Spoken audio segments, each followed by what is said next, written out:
This is Optimal Living Daily, episode 1361, Living for Yourself and Not Others, by Aileen of Lavendaire.com. And I'm Justin Malik, where I read to you every single day of the year to help you live a more meaningful life. It's like a big audiobook from a bunch of different authors, and occasionally guest narrators, like today. It's Labor Day here in the US. A happy Labor Day to you. And I thought I'd take a little bit of a break, but also feature a friend of the show, Aileen of Lavendaire.com. Also the Lavendaire YouTube channel, which is approaching 1 million YouTube subscribers really quickly, and the Lavendaire Lifestyle Podcast. Check those out, all great resources for you. She has a ton of amazing content. But Aileen will tell you more about herself. So with that, here she is to help you optimize your life.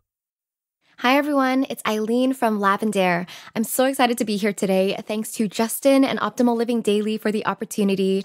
Lavendaire is a resource for personal growth and lifestyle design, empowering you to embrace your true potential and create your dream life. You can find me on YouTube at Lavendaire and also check out my podcast, The Lavendaire Lifestyle. And with that, let's get right to the post as we optimize your life. Living for Yourself and Not Others by Aileen Su of Lavendaire.com. Do you ever find yourself pulled between what you want and what others want for you? Are you too afraid to be your true self or share your real thoughts? Do you care too much about what other people think? Let's talk about learning to live for yourself and not others. From childhood, a lot of us begin our lives learning to live for our parents' approval and the approval of those around us, our peers, teachers, or society in general. This comes out of our desire for love and a sense of belonging.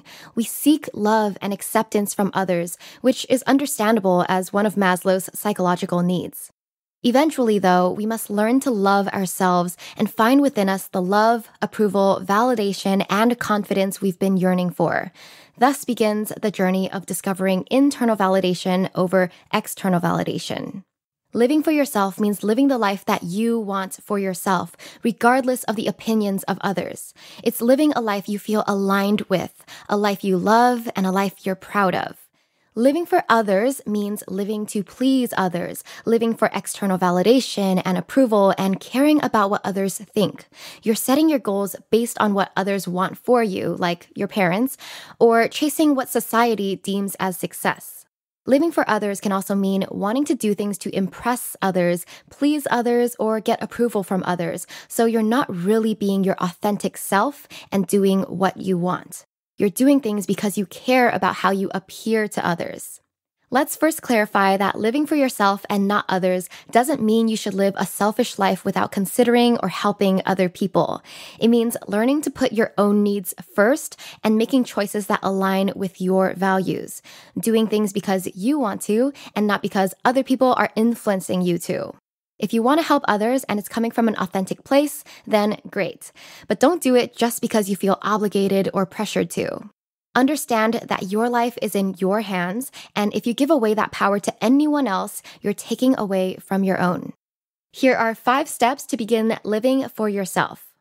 First things first, you have to know yourself and know what you want. The caveat is that sometimes you don't know what you want. You're not yet confident in your inner voice, or you haven't had enough life experience to show you what you want.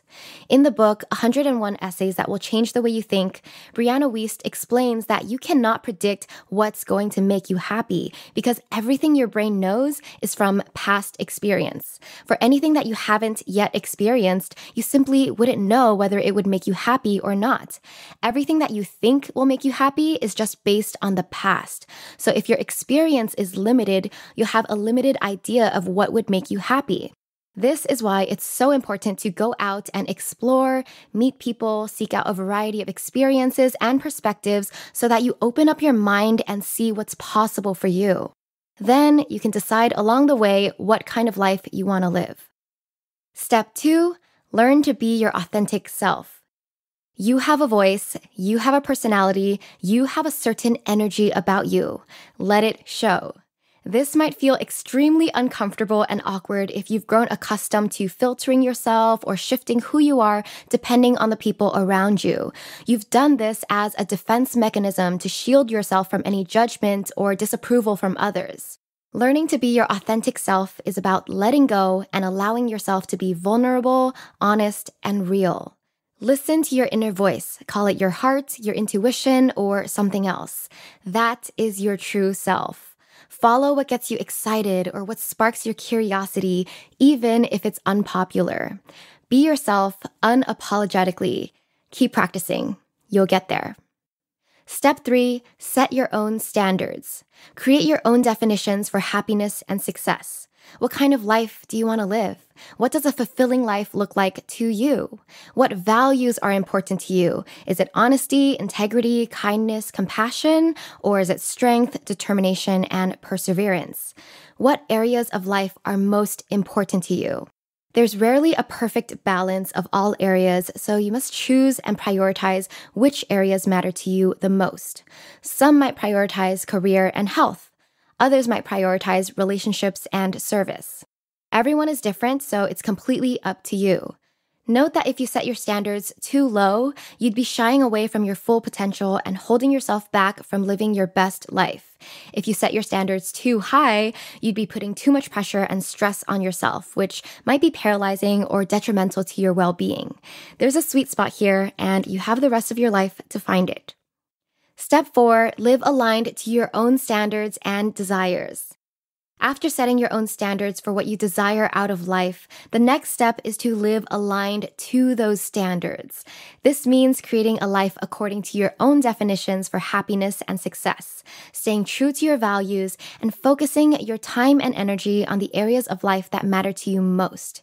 When you do this, you begin to approve of yourself, and you cultivate self-worth and self-confidence.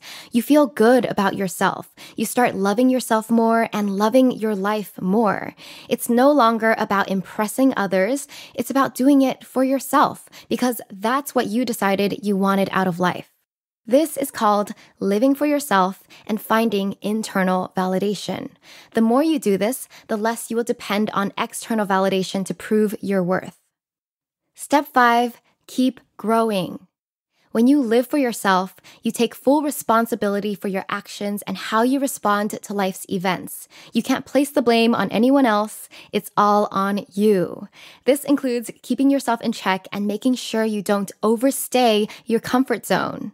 There's a distinct difference between pursuing a life that makes you happy and a life that makes you proud. When you focus solely on pursuing happiness, you run the risk of neglecting the things in life that are unpleasant yet necessary. These might be 1, things that must get done, like chores or admin work, or 2, things that are uncomfortable but could really help you grow.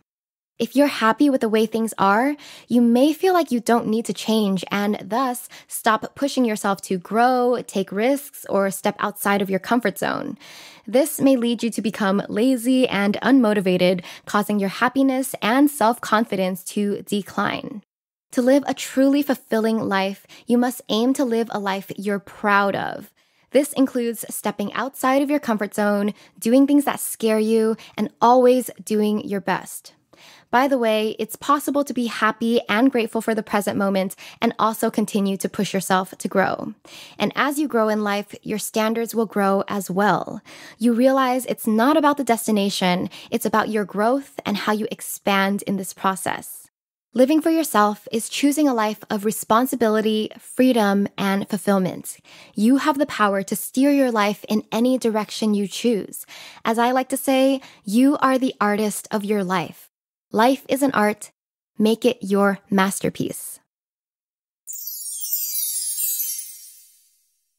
You just listened to the post titled Living for Yourself and Not Others by Aileen Su of Lavendaire.com.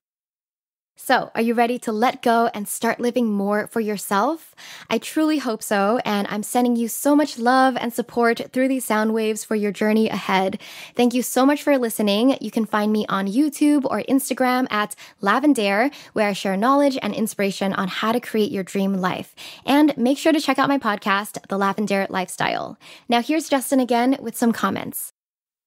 Thank you so much, Aileen. One more time, check out her podcast, Lavendaire Lifestyle, and her huge YouTube channel and Instagram accounts. You can find those both at Lavendaire. She does such a great job. And have a great rest of your day. A happy Labor Day if you're in the US, and I'll catch you tomorrow as usual. where I'll be back narrating for you, but with another special author, Callista T, where your optimal life awaits.